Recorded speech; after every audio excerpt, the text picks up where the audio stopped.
University of Maryland, Baltimore County. You're on Inside the Bark. My name's McCord. I'm JMar Smith. And it's November 7th, 2018, and we're here to talk to you about sports. So, last night, with the UMBC men's basketball team kicking off their season, we have a decent amount to talk about. First of all, JMar, what was your opinion of what was going on last night? Last night had to be one of the most frustrating things I've seen since the tournament. They struggled in a number of different areas. I understand that it's the first game of the season. You're still trying to get your footing under you, but there were a lot of problems I had, mainly turnovers. Turnovers were a big issue for me. You can't turn the ball over. They had 6 in the first half. You can't do that. You just can't have that many turnovers. Yeah, that's for sure. It's definitely a problem when you have that many turnovers in a half. But I don't think that we can place too much value on what happened in this game. I think, honestly, the opponent that we had was Marquette, and they're from a Power 5 school. And I don't think that you can place too much value on an opener for a mid-major against a Power 5 school. I mean, I know that there's a lot of expectations as far as the basketball team beating Virginia last season and all of the hype that was surrounding that coming into this year. But realistically, we are still a mid-major school, and we still have the resources of any other mid-major school. I remember having a conversation with one of the sports information directors, and they said, Herbowski was talking about how we got all this money from advertising revenue because our name was getting recognition, but athletics hasn't seen a cent of that. And so they still only had the same resources to recruit, and they only had the 30 practices to get a team together. So I don't think that we can be too harsh on it. But what are some other issues that you saw last night? Well, a lot of that was ball movement. There was ball movement going around, but it also became stagnant at one point. At one point, it was just about one player trying to find their own shot. And granted, some of that goes on the ball handler, but you also have to incorporate, your teammates have to move. You have to get spacing in order for things to work offensively. And I think they became stagnant at one point watching Rafhael handle the ball or anything like that. And then defense. Defense is another issue. They were destroyed, I believe. Shooting threes, really. They got outshoot. They were outshot by Marquette. Yeah, and I think a lot of that has to do with the fact that Marquette definitely had some size on the retrievers last night. And they definitely just had a more multidimensional offense going yesterday because nobody from UMBC could really get it going. UMBC did try to experiment with a new lineup last night with Max Kern at the center position. And then, of course, they started their 2 new guards, Kalen Jackson and Ricky Council II. And it just kind of took a little bit for them to get into a rhythm. And I don't think they actually ever really found that rhythm last night because Coach Odom was putting in a bunch of different guard combinations to see what he could come up with. We saw appearances by R.J. Idle-Rock. Yeah. I think we saw 9 minutes from Jack Sweitz. There was a lot of time for Josh Rosario as well last night. And so we saw them trying to get new people in and trying to generate, but that lineup is only going to work when Max Kern's able to drain shots. And I think one of the big things that they missed yesterday is Jairus Lyles, obviously. Yes, obviously. He was their offense last season. It takes that playmaker like Jairus Lyles to open up the rest of the floor and get guys like Joe Sherburne and Rafhael Lamar into the mix. Not saying that they don't have the ability to have great games themselves. We'll come back to this later, but Joe Sherburne in a blowout win against Shenandoah led the team in scoring last year when Jairus Lyles was out. But it does take that playmaker to open up the floor and get everything in, and I just don't think that Rafhael Lamar with his height is really quick enough. Rafhael's a good playmaker secondarily. I think Rafhael is that spark, though. Yes, Rafhael definitely. can definitely be that spark for the team when you're searching for a bucket, or searching for a shot. You've been struggling defensively, and you just need a bucket to get things going. I think Rafhael can be that guy that can get you going with a quick bucket. I can definitely agree with that. Rafhael Lamar is a dynamic player. He can go inside or outside. I just think that he has a tendency to force shots at certain times that don't really need to be forced. A lot of turnaround jumpers from mid-range where he really doesn't need to force it. But then again, Arkel Lamar does bring something to the team that Jairus Lyles brought last year, and that's leadership. We saw him on the court yesterday keeping everybody level-headed and keeping the Retrievers within that 10-point range, getting them into that 4-point range. And even when he wasn't scoring, he was contributing a lot on the court yesterday. I just think that the main issue for the Retrievers last night was that shots were not falling. And you saw that a lot with some three-pointers that looked like they were going to drain straight through the net, and then all of a sudden they hit off the back of the rim. And, I think that's a little deflating, too. When you're trying to get a shot going and you see a bunch of your shots that are online that just so happen to miss off the rim, that can deflate you as a player and as a team, because it's just your mindset changes. It's just, I can't get a shot. We can't get anything going. Like, that you defeat yourself before the game is actually over. Right. And I think that'll be a test to this team. I think they can overcome that, but I think that'll be a test whether they can mentally continue to push through struggles in a game. Yeah, and I think that we gotta give a lot of credit for Arkel Lamar coming out and scoring like he did in the beginning. Yeah. And we have to give credit to Kalen Jackson, because we saw KJ Jackson, I'm sorry. His name's Kalen, but he prefers to go by KJ. So KJ, he was driving towards the net towards the end of the game, and we saw some sparks from him that were able to generate offense. We saw him go inside. We saw him take shots from outside, but he was only able to go 1 for 6, but he still put together 7 points. And I think that going forward, that will translate to a better offense for the Retrievers. I imagine having Max Curran go out there and shoot threes like we know he can. We saw him shooting pretty well from behind the arc last season. Joe Sherburne, who shoots well from behind the arc. Joe's an X factor. I think Joe's going to be an X factor as well. For sure, in his senior season. And with his size and the ability to shoot the ball the way that he does. If he can be more consistent with his shooting, I think he's going to be a real problem, a real two-way issue for teams to deal with. Definitely. I definitely agree with that. Joe Sherburne's shooting and his defensive presence in his senior season. I mean, he's a 4.0 student. He's got the intelligence to run that team, be that leader along with Arkel Lamar, and he's got the skill to be a potential first conference player this season. So moving forward, we've got Shenandoah coming up Saturday, and what are your thoughts on that game? I think this will be a rebound game for them. They saw where they struggled against Marquette, and I think they can improve against Shenandoah. I personally, I don't 100% know an extreme amount about Shenandoah, but I do think we have a team that can beat them. Yeah, I definitely agree with that. I think the score was 88-54 last season when we did play Shenandoah. They're either a Division II or a Division III school. Joe Sherburne showed out in that game last season. I believe he had something like 5 or 6 3-point shots against Shenandoah in that game. That was the first, I think, of 3 games where we missed Jairus Lyles due to a hand injury, and we saw great contribution from people like Brendan Horvath, I believe, and also we saw Coach Odom able to go in there and get people like Josh Rosario playing time, kind of mess with his offense a little bit and get some of the bench players minutes because they were dominating Shenandoah so much. Do you believe we found our starting point guard, or are we still shuffling through in what we're trying to get as a team?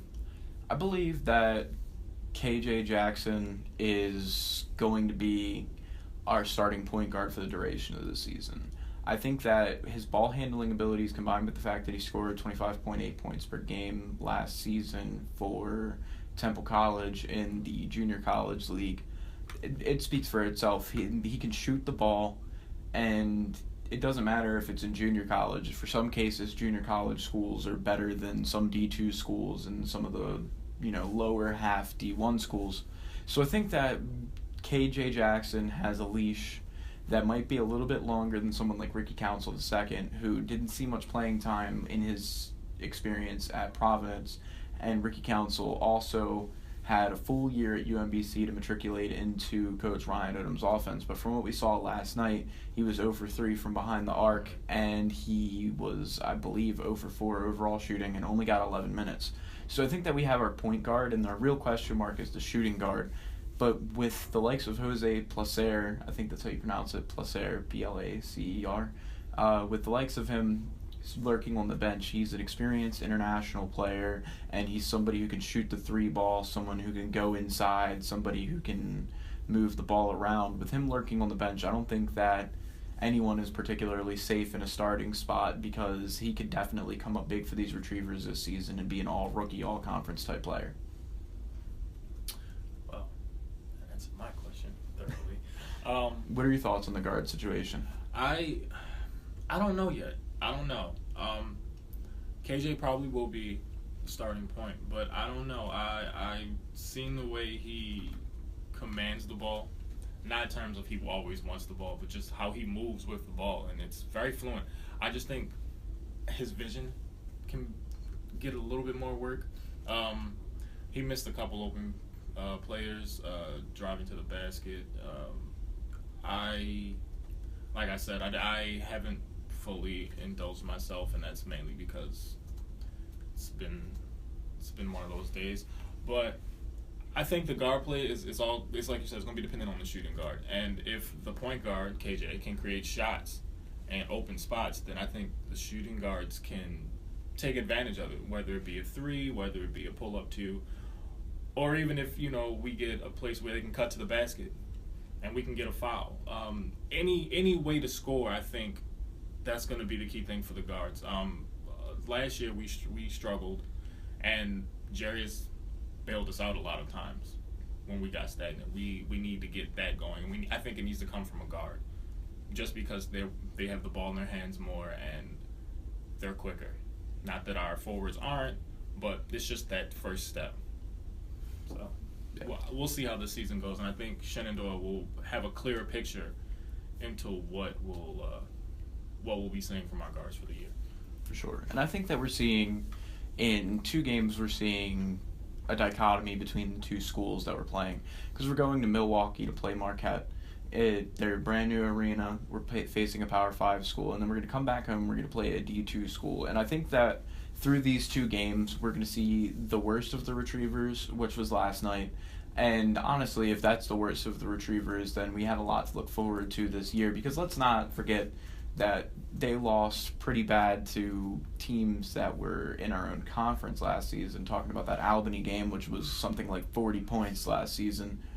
And so we're seeing, if that's the worst that we see of the Retrievers this season, then we've got a lot of good things coming up. And then in Shenandoah, we're going to see the best of the Retrievers, I imagine, playing a D2 opponent.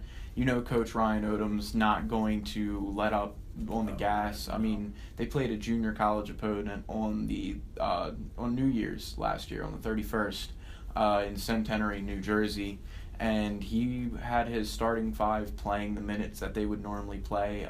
There wasn't really much time given to the guys on the bench, at least not much more than normal, and so we'll see him put the pedal to the metal tomorrow, on Saturday. And on Saturday, you'll see the best of the Retrievers. I imagine that you're going to see a bounce-back game from KJ Jackson, at least from a shooting perspective. From his defensive perspective and his ball-handling perspective, he still had a decent game. And I think we might still see a bounce-back game from Ricky Council II. I mean, if you watch his tape from high school, he's a tall guard that can get over many of the people at the position and shoot over them. And he's a really good three-point shooter who just had a bad couple of days. I mean, it was rumored that in the scrimmage a couple days ago he went 0 for 9 from behind the arc. But I've seen this man shoot threes, both in-game scenario and in practice, and I do believe that he can be an X factor on this offense once he gets everything together and gets adept to playing at the Division I level. Well, this is just the one game, so this is all assumption, speculation. But we will have a good season. I'm going to speak that into existence because Absolutely. That's the best way to get things done. So, with that being said, men's UMBC Retrievers off to an 0-1 start, but there's an uphill. We're going to be better. We will be better.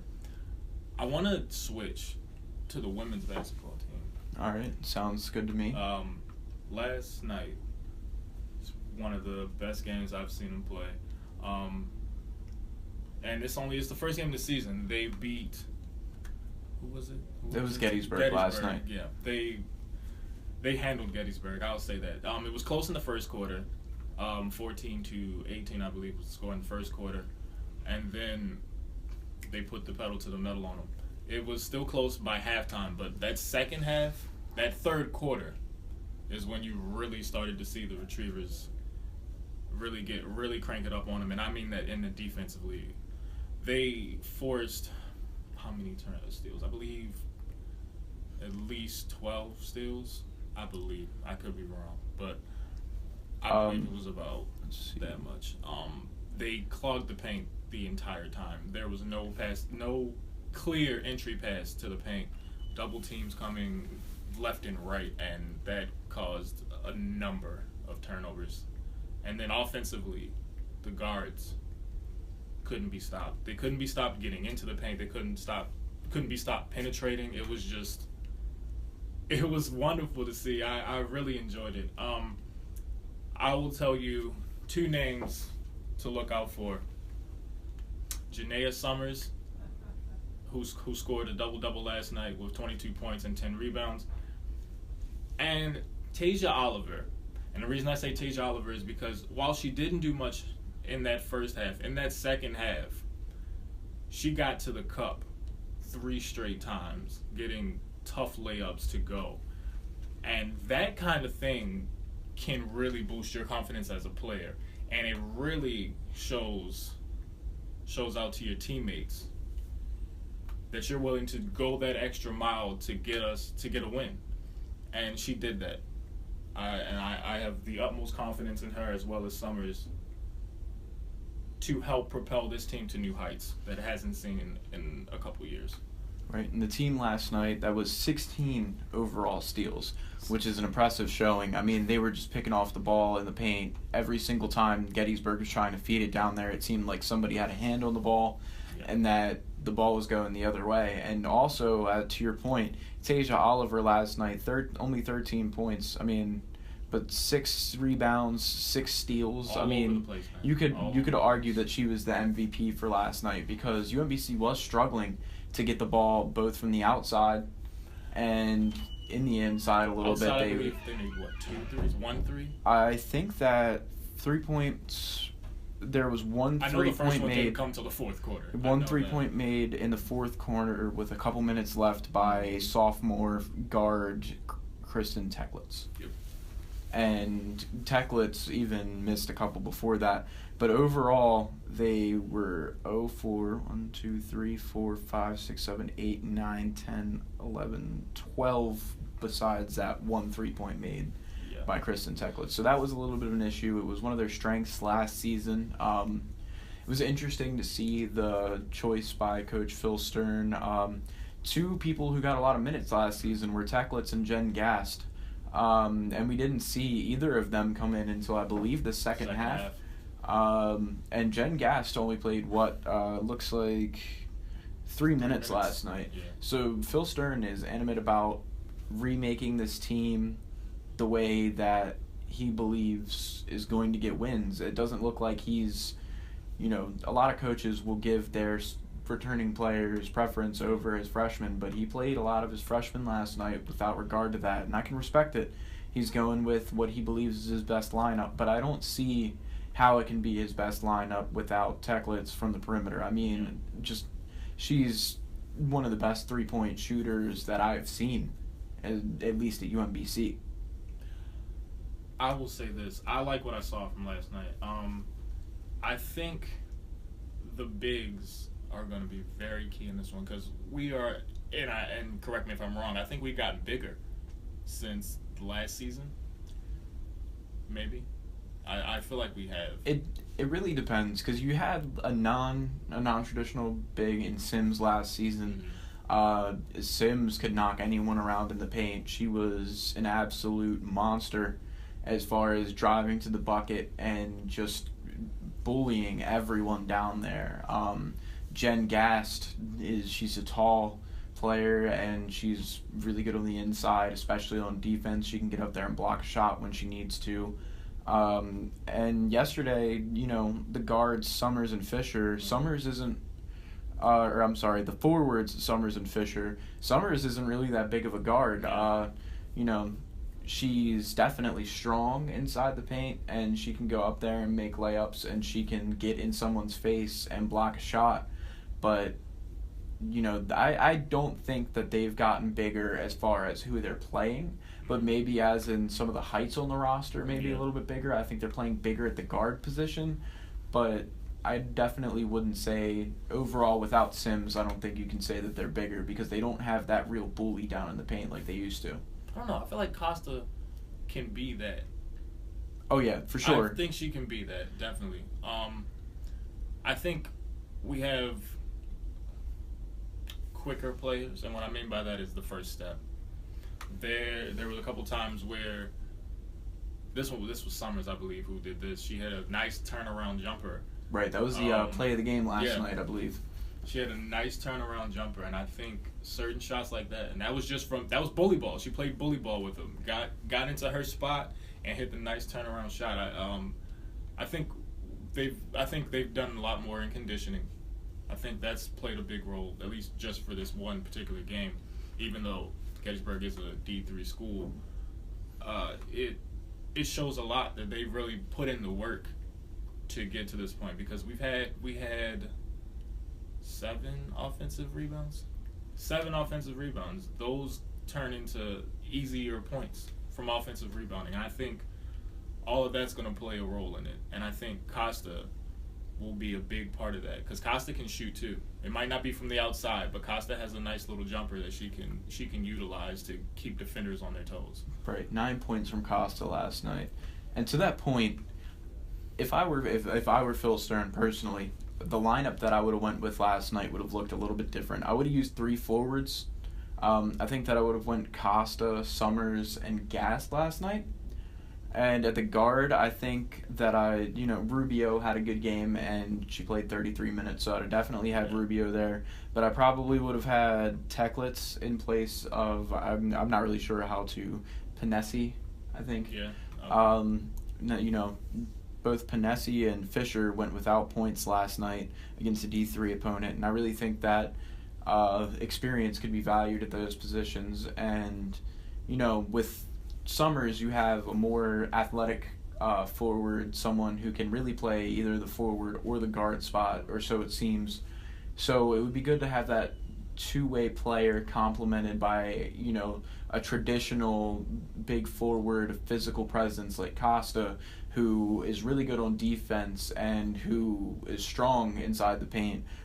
With 14 minutes last night, Costa registered 9 points, and I think that she could be big for them last season, or big for them this season after being a big presence for them last season. And so I guess we'll see what happens there. Another good thing I liked is that it wasn't just all one person. While Summers had 22 points, we had at least 3 players in double figures, and one Summers, right on the edge. Right. We're about the double figures. Yeah, double figures. We've got Costa with 9 knocking on the door. Tecklitz only played 8 minutes and scored 5 points. She's someone who could be in double figures every night with 4 shots. But do you think that Phil Stern did this to get his players acclimated to playing in his system? I guess in the first actual game, like, even though he didn't start, his regular starters, he switched up his lineup and got, a couple of the international players in. You think that might be just something he was trying to get them to do, to have a feel for how they want to play? I don't think so. I think that Phil Stern's going to put his best lineup out there every night, just like any other coach is. And honestly, obviously he watches the team every day, and he runs practice. That's his team. He knows it better than I do, and so my suggestions are, they're meaningless. Yeah.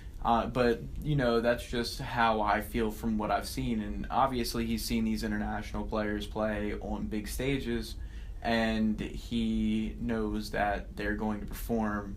And just because they didn't score points, we've got Panesi had 4 rebounds, Fisher had 3 rebounds. They're going to contribute.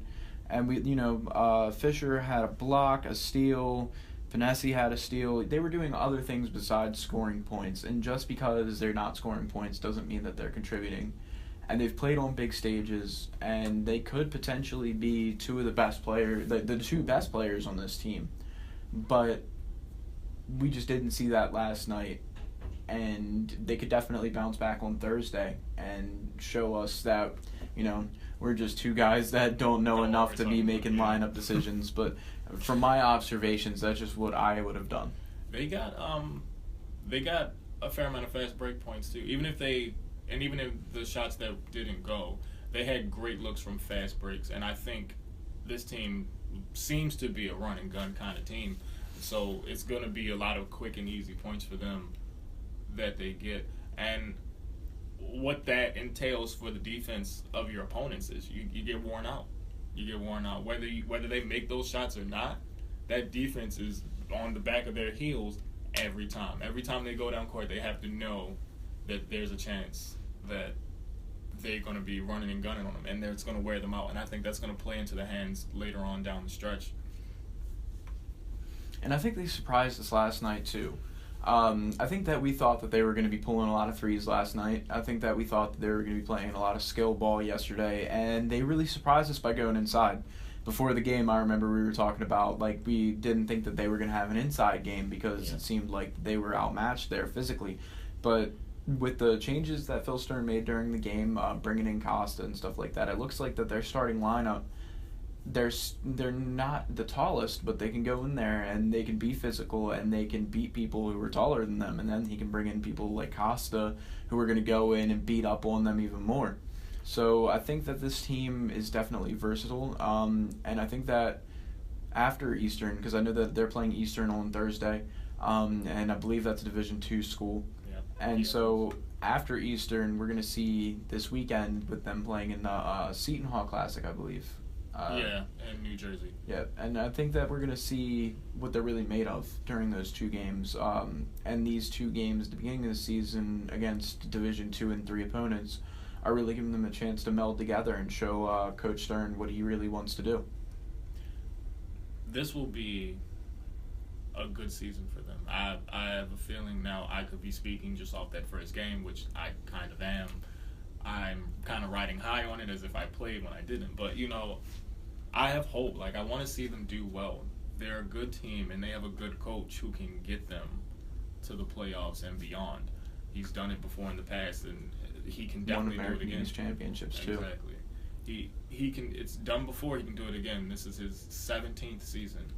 He knows what he's doing. I have all the faith in Coach Stern to get this team to where he wants them to go. And what we saw last night is just the tip of the iceberg for them. Once he figures out exactly how he wants all his lineups to go, if he doesn't know already, which you never know. I'm not the coach. So once he gets acclimated and finds out what players work best with who on the court, then this can be a very volatile team, very potent. I agree. And even though they didn't blow out Gettysburg like they did last season, you see more depth coming from the women's team, and you see a team that's hungry not to be in the same position where they were last year, where they had to fight for a playoff spot. They had that game, I believe it was against UMass Lowell at home, to determine whether they even were going to go to Maine for the playoffs. And I don't think that's the team that we're seeing this year. I don't think that we're going to see another team close to 30 losses.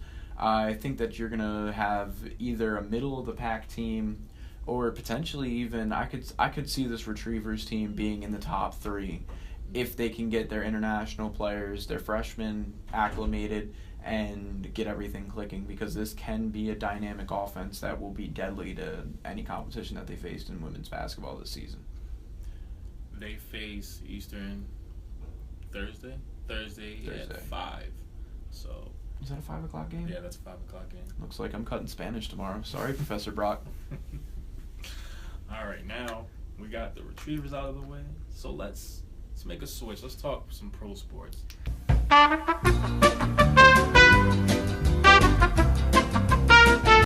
All right, so we had a little bit of technical difficulties. We're going to be going to audio for the rest of the podcast. Thank you for sticking with us so far through minute 30. And we're going to talk about professional sports, as JMar was saying, and we're going to talk about the Baltimore Ravens this week. Oh, Baltimore. Oh, how frustrating you guys are, man. It kills me every week to not know whether we can beat a team or not. And I think first things first, we're going to talk about the game this past Sunday where they lost handily to... Did they play the... No, they didn't lose handily. They lost to... They lost to the Steelers. Steelers, yeah. The Pittsburgh Steelers. The Steel City. That's who they lost to. So, I'll start this off. The Ravens started their season, I believe it was 3-1 or 4-1. I think they might have started like 4-0. It wasn't. I know it wasn't undefeated. But they at least won like the first 3. Yeah. They had a great start to the season. They started off against the Bills. They blew them out 47-3. They moved on. They lost to the Bengals, but then they beat the Broncos, beat the Steelers, and narrowly lost to the Cleveland Browns. So they were off to a 3-1 start. Asterisk next to the Cleveland Browns. They lost to the Browns. They beat up on the Titans. They almost beat the Saints, who just this week defeated the undefeated Los Angeles Rams. And then they lost handily to the Panthers and had a very disappointing day against the Steelers, which makes their record sit at 4-5, which I think is good for third place in their division. So the problem with the Ravens, I think, is their offense.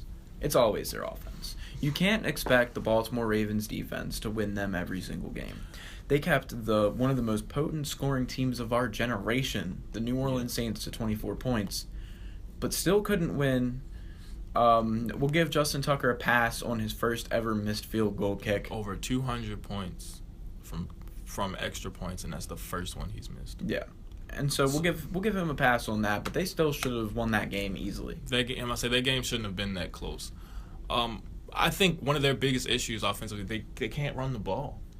Like you'll get your spurts of these 8, 10, maybe 15, or just a big run, but they can't consistently run the ball. So they have to turn into a passing offense. And while that works in the NFL that we have today, you're not going to – it doesn't work every single game. You have to be able to run the ball. And they can't do that. I don't know if we want to blame play calling or if we want to say we don't have the actual running back that we need. But they need to run the ball, period. I think my issue is the fact that their offense is boring. The Ravens' offense is like watching paint dry. It's been the same for the last 10 years under John Harbaugh and whichever offensive coordinator that he has chosen to go with that season. The best one to me was Kubiak. To me. That was one of our more dynamic seasons. I will say that when we did have Kubiak, that was definitely a good season, and it was a lot less boring. But for the most part, there's we need 6 yards, and we're going to dunk off the ball to a tight end over 3 yards play. There's it's 3rd and 7, so we're going to get a 2-yard run from our running back that we plucked off the street last week. And there's just a lot of plays like that make you scratch your head. I mean, every time I mention the fact that we run on 3rd and long, everybody's like, well, Ray Rice on 4th and 27 against the San Diego Chargers. They're still hanging on to that, and they need to let that go. In 1864, like, it's been too long. Ravens fans, I'm sorry, but running on 3rd and long has never worked out for us very well. And Joe Flacco is not an elite quarterback. I think that's another one of our issues. He got paid like an elite quarterback. While he did have one of the best professional runs in the postseason to date, you can't linger on that forever.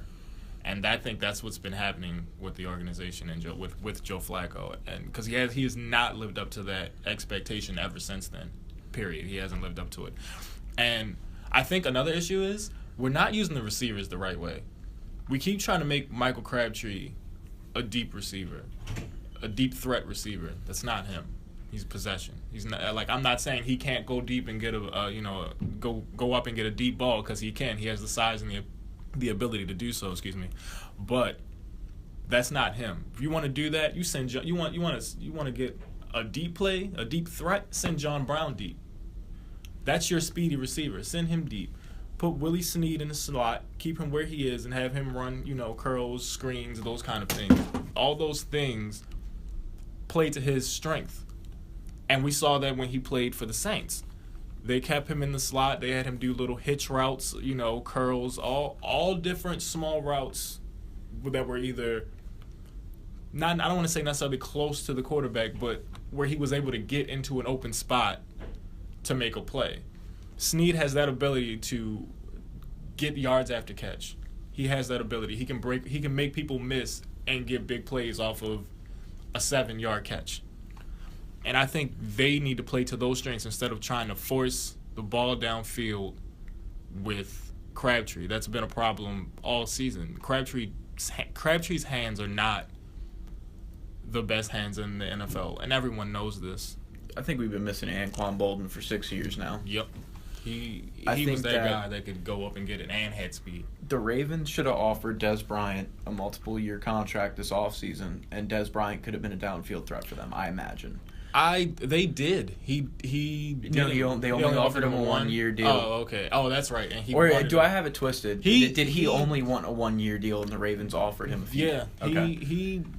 He turned them down because they offered him a contract that he didn't like, which I think they offered him a multi-year one. And they should have given him whatever he wanted. I think that the Ravens need a deep threat and that they're missing Anquan Bolden and they haven't had anybody pick up that role since. And then now you look and where's Dez Bryant at? In New Orleans. Just signed with the New Orleans Saints today, and it's just... They don't even need him. Really, they don't. They don't need him. He wants to go somewhere where he actually has a legitimate chance of winning a Super Bowl ring because Dallas will go the next 20 years without it. As long as their head coach is named Jason Garrett, of course they will. I don't even think he's aware that he's an NFL head coach at this point. Probably doesn't. I mean, what's his name thinks he is? Their owner thinks Jerry Jones. Jerry Jones thinks he is. That's all Jason Garrett is. Jason Garrett answers the phone when Jerry Jones calls, and that's the end of that. That's how that goes. But back to the Ravens. Do you think John Harbaugh's time is coming to an end here? Yes. I think that all good things must come to an end, and John Harbaugh should have came to an end the first year that he missed the playoffs. Really? The first year? The first year that he missed the playoffs, and here's why. Since he missed the playoffs the first time, we haven't been back, and this team isn't getting any better. We're getting the same rehashed team every single year, and it doesn't matter who we upgrade. We've got the best wide receiving core that we've had probably since 2012 right now? 2012, yeah. And we're not doing anything with it. We just traded for Ty Montgomery, but it might be too late. We haven't picked up the players that we've had to pick up. Joe Flacco's salary has been a hindrance to this team for years. And it comes to an end after this season, so. Actually, he signed an extension through 2021, I believe. God. Okay. But it's been a hindrance to this team for years, and John Harbaugh is not going to shake things up.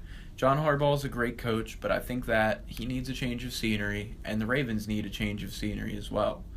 I think that somebody needs to come in and just completely reimagine this organization, and I think that part of that is going to need to be cutting Joe Flacco, taking the cap hit, and letting Lamar Jackson make this his team.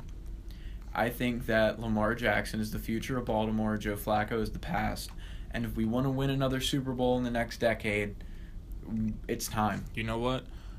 I agree with that. I think Lamar showed hints of brilliance when he did get the ball and he wasn't running. I don't like that they keep giving him gadget plays to run. And I'm not trying to speculate that Joe has an issue with Lamar, but it seemed kind of apparent. He missed him wide open. Yeah, definitely. I mean, there was no excuse. I mean, here's where I will defend Joe Flacco on that. When you drop back, you have a progression. True. Your progression is going to go wide receiver, tight end, running back, and then to your second quarterback, or however you want to. you're not going to look for your second quarterback first. Yeah, but I'm wondering, when he's wide open on that play, it's got to go over. Yeah, that's what I'm saying. And that was my thing, because it was a play action thing where he comes in motion and, he fakes the handoff. Don't you think you should just glance over there to see if anybody went over there? Joe didn't even turn in that direction. He just proceeded to look to his left and to the middle. He didn't even look at all to the right. True or false? Aaron Rodgers throws for a touchdown on that play. Tom Brady throws for a touchdown on that play. Oh, that's all true. Cam Newton throws for a touchdown on that play. Or runs in on that play. Exactly. You see, and don't get me mistaken, I'm not saying that Cam Newton is on the level of Tom Brady and Aaron Rodgers, but he does have better awareness than not throwing. His accuracy might be a little off occasionally when he throws the deep ball, but overall, Cam is that guy. I think that the Ravens would be better off running their dual quarterback system and hang with me here, because this is a hot take. I think that the Ravens, if they could perfect the system that they're currently running, would be better off running a 2-quarterback system with Lamar Jackson and Robert Griffin III. Oh. Oh, that is a hot take. God, I don't even have anything to say about RG3. Not negatively, not necessarily positively, outside of his he's been silent for year. years. He might be busted up and not able to do it anymore, but I'm just saying, imagine I don't know, because he's still fairly young. He's not in his 30s yet. I don't think he's in his 30s yet. He was on the cover of NCAA 13, so that means he was a senior in, 2012? Yeah. Which means he graduated college 6 years ago? So he's about 28. 28. So your knees can really go out. But his knees were pretty done after. What is your average mobile quarterback really?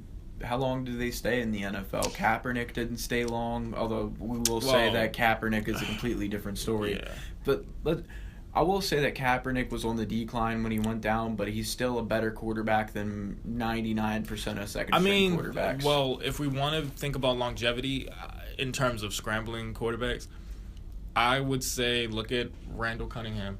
Okay, that's fair. Michael Vick, had he not had that. But besides those two, but we don't see a lot of longevity out of these guys. Manziel, gone. Tebow, gone. You look at it, and it's not something that's really surviving in the NFL.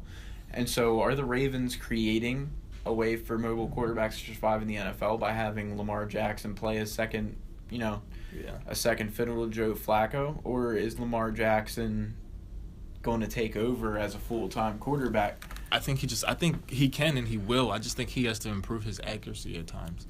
He can definitely sling it in there. He has a strong arm. He can get it there. It's just about, is he going to be accurate? And we saw partially in the preseason how that was an issue. We saw in a specific gadget play, I think it was against the Browns. I'm not 100% sure what team it was against, but he had a receiver wide open, and he threw a duck. He threw a duck out there. And it happens. So I think his mechanics need a little bit more work, but I think he can lead this team, because he had a play where he came in and he scrambled to the right and he zinged it in there, and I think it went to the tight end. I think it went to Hurst. I'm not 100% sure, but I think that was the play, and he zipped it in there in between two defenders. So he can be accurate. It's just about the consistency of him being accurate. All right, and let's do one final thing before we go.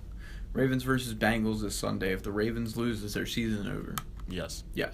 I believe so, too. It's a wrap, because that's, first of all, back-to-back losses. That's in your division, and you've lost to Bengals. Back-to-back losses. That's right. That's 4 in a row. I think that calls the season. I think if the Ravens lose on Sunday, John Harbaugh's career in Baltimore is over. I think it'll be over whether they win or lose that game or not. I'm sorry, that's not this Sunday. That's next Sunday. What's this Sunday? Fire John Harbaugh today. I'm sorry. It's the bye week, and I strongly think that John Harbaugh should be fired already. Wow. I don't think he'll be back after this season. I don't. I think he'll be gone, especially with the way it's gone to this point. I do want to key in one small thing.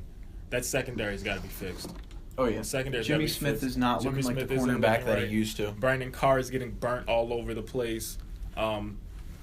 Did we lose Humphrey for a little while? Or I think so, yeah. Yeah. It's just there's a lot going on with that team, and we'll see, I guess. There's a lot of questions surrounding the Ravens, and I'm sure that next week on this podcast we will be exploring them as well. Right. So we got a lot to iron out through the season, so we'll be bringing it to you. Well, thank you for tuning in. This is Inside the Bark, our new podcast here with the Retriever at UMBC. Make sure to give us a follow. My Twitter handle's at McCord23. And you can follow me on Twitter at AnalyzesTheGame. And don't forget to follow the Retriever page on Twitter as well, at the Retriever. Is it the Retriever or is it Retriever UMBC? At Retriever UMBC, yeah, you're right. So yeah, give us a follow. And everybody have a great week. It was good sitting down with you. From Inside the Bark, I'm Zach McCord. I'm JMar Smith. Thanks for listening. Nice. All right. That's a dope little sign out.